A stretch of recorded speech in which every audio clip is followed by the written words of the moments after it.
20% of the league are free agents. Like, everyone timed their contracts. Everybody signed one-year deals, and everyone timed their contracts to coincide with this new CBA. So literally, there's not even really any teams. There's only like 20% of the league. Ladies and gentlemen, I need you to stop whatever you are doing and listen to the absolute insanity of what was just confirmed on national television. We have been covering this WNBA collective bargaining disaster for weeks. We have talked about the greed, the jealousy, and the infighting, but ESPN's Ramona Shelburne just went on the Rich Eisen show and dropped a nuclear bomb that exposes the true level of chaos behind the scenes. This isn't just a labor dispute anymore. This is a hostage situation. 80% of the WNBA is currently unemployed. Let me repeat that because it sounds too crazy to be true. 80% of the professional basketball players in the WNBA do not have a team right now. They coordinated this. They orchestrated a mass expiration of contracts to force the owner's hands, creating a scenario where the league literally does not have enough contracted players to put on a basketball game.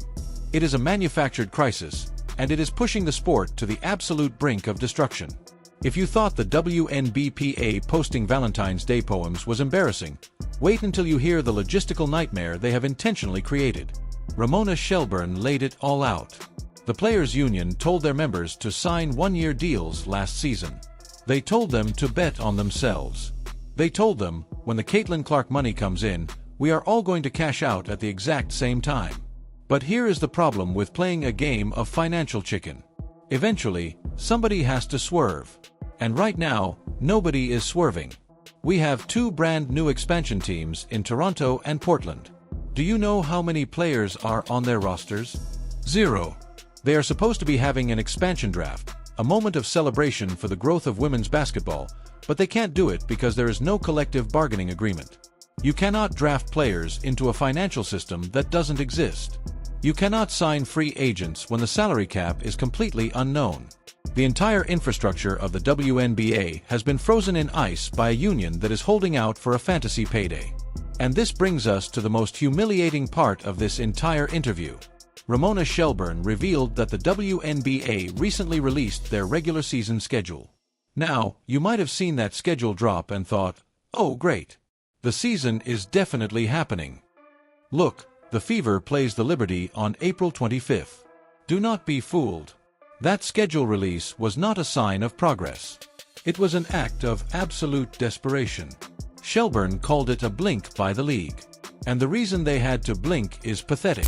We're getting close here, Rich. I mean, I thought it was interesting the league put out a schedule because one of the pressure points I had been hearing was literally arena dates. You know how this goes. Like, if you don't have your dates on the schedule, they give them away to some concert. They give them away to some circus that comes to town, or they give them away to anybody else who wants to use the arena. Arenas cannot have open dates. And if you want those open dates, you gotta lock those in. So the league went forward with the idea of let's do the schedule, even though we don't even know who's on what team. And I thought that was a blink. Did you hear that? The WNBA had to release a fake schedule for teams that don't even have rosters yet just to prevent their arenas from being booked by the circus. I am not making this up. The premier women's basketball league in the world.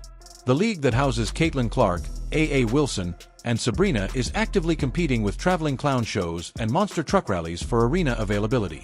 And because the Players' Union is dragging their feet because Breanna Stewart and Nika Aguiam are demanding 30% of the gross revenue from a league that has lost money for 30 years, the owners had to panic publish a schedule just to keep the lights on in their own buildings. It is amateur hour on steroids. The union wants to be treated like the NBA. They want the private jets and the max contracts, but NBA arenas don't bump LeBron James for the Ringling Brothers. This is what happens when your ambition outpaces your reality. The players are demanding billion-dollar respect while operating a business that is still fighting for scraps. And that brings us to the elephant in the room. The one thing that actually matters in all of this. Rich Eisen, a veteran broadcaster who has seen every labor dispute in the history of modern sports, cut right through the noise and brought up the only reason anyone is paying attention to this league right now. I don't mean to be flippant, but again, there's a golden goose that's getting more valuable here. And, and stars, I mean, Juju Watkins is going to be healthy. Like, this is rubber meeting the road here. The golden goose, Caitlin Clark. Rich Eisen said it perfectly. He knows that the Union is playing a very dangerous game with the single greatest asset they have ever had. The Golden Goose is getting more valuable, and the WNBA players are actively trying to strangle it. Do you realize how fragile this momentum is?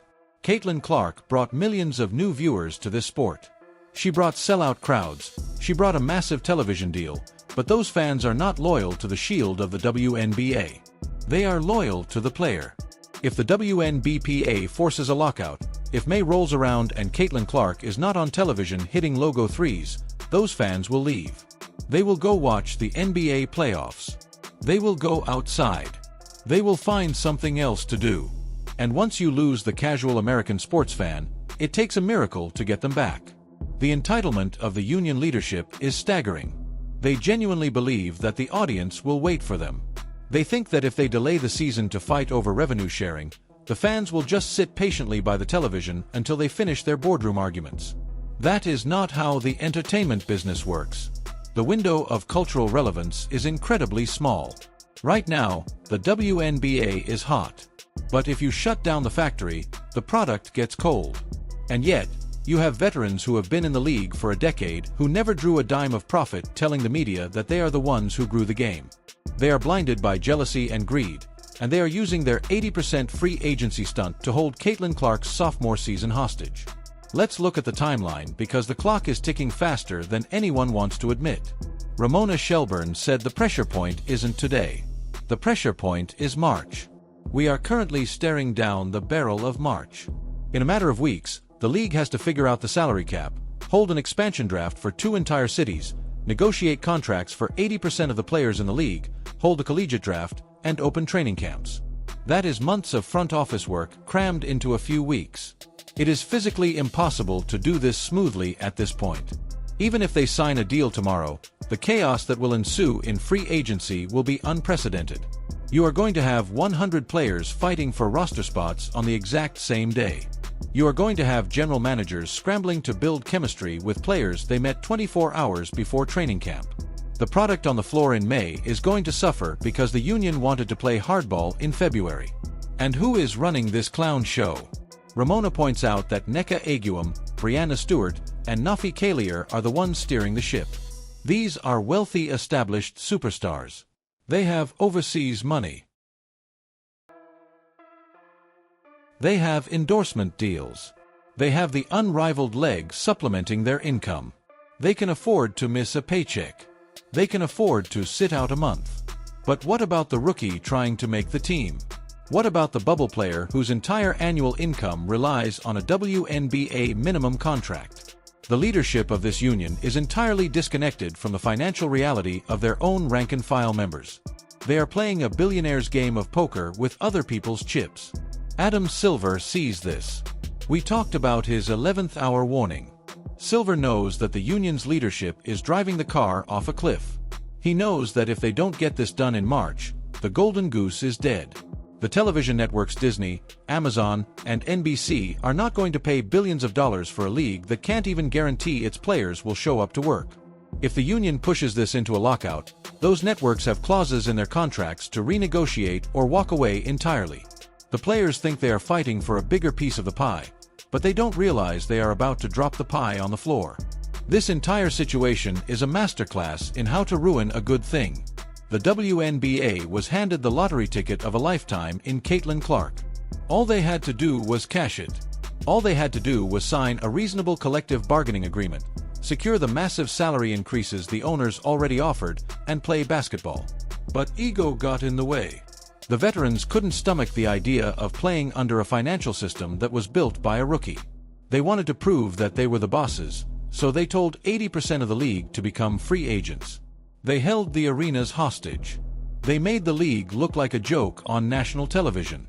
To the fans out there, you need to prepare yourselves for the very real possibility that the start of the 2026 season is going to be delayed or, worse, canceled. The rhetoric coming from the players is not softening. It is hardening, and the owners, backed by Adam Silver, are not going to cave to demands that would bankrupt their franchises. We are watching an unstoppable force of greed meet an immovable object of financial reality. If this season goes down in flames, remember who struck the match. It wasn't Caitlin Clark. It wasn't the fans. It was a union leadership that thought it was bigger than the game. A group of veterans who prioritize their own pride over the survival of the sport. The golden goose is sitting right there waiting to lay the golden egg. But right now, the WNBPA is holding a knife to its throat. The blink has happened. The arenas are booked. The schedule is fake. The teams are empty. Welcome to the 11th hour of the WNBA, where the only thing guaranteed right now is absolute unmitigated disaster.